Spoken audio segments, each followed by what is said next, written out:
Kinikilala ng ating punong bayan ang mahalagang papel ng mga magsasaka sa bayan ng Angat. Dahil dito, bahagi rin ng kanyang reforma ang pagpapatupad ng programa para sa pagpapaunlad ng sektor ng agrikultura. Sa pag-ugulay dito sa aming bayan, medyo nabibigatan yung ibang farmers dahil mahal yung mga cost o yung inputs. Especially sa high value yung seedlings natin na kapag bumibili ka sa private, medyo mataas yung presyo.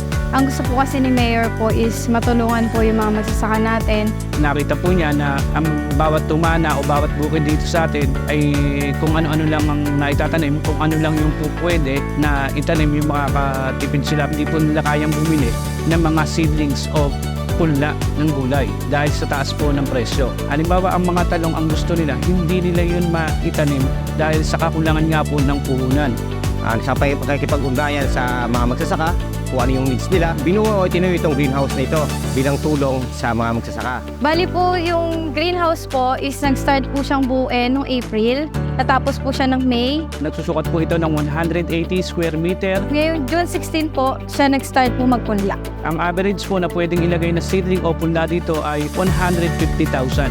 Napakalaking tulong ito dahil dati nakapagtatanim ka lang ng 3 o 5 tray. Ngayon, pwede mo nang doblehin. Dahil po sa pagkakaloob ni Mayor Joar Bautista ng greenhouse sa atin, makakatipid o makakamenos po tayo ng mga magsasaka ng 50% na gastos. Sa experience po kasi namin sa Municipal Agriculture Office, kami po kasi ay nagpa-purchase din sa labas. Ang presyuhan po sa labas po ng isang seedling trays is nagkakahalaga po ng 180 pesos. Dito po sa amin, ang plano po namin is kahit po 100 pesos per tray po sana, kahit po 80 pesos makatipid po si farmer sa isang tray.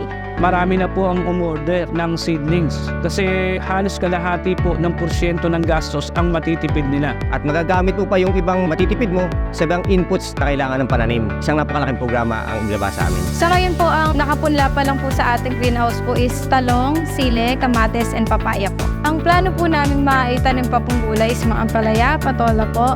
Sa gilid po, dahil po hindi siya tinatamaan ng misting, balak po namin magtanim po ng mga flowering plants. Dito rin po, makapag-train tayo ng mga kabataan na gustong matuto kung paano yung tamang pagsiseedlings at kung para ma-encourage din natin sila sa agriculture o pagtatanim.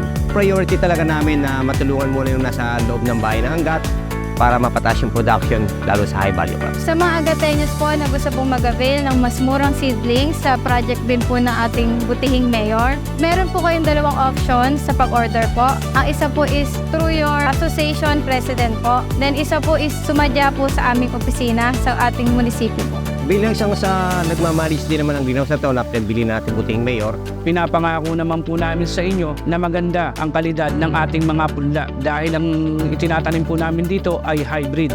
sa ating mga magsasaka, hihikayat po namin kayo una-una sumama sa mga asosasyon upang magkaroon ng magandang interbensyon o pakinabang sa mga programa ng gobyerno. At higit sa lahat, hinihikayat ko din po na magparehistro sa ating RSBSA na mapapatunayan tayo isang legal na magsasaka o tunay na magsasaka.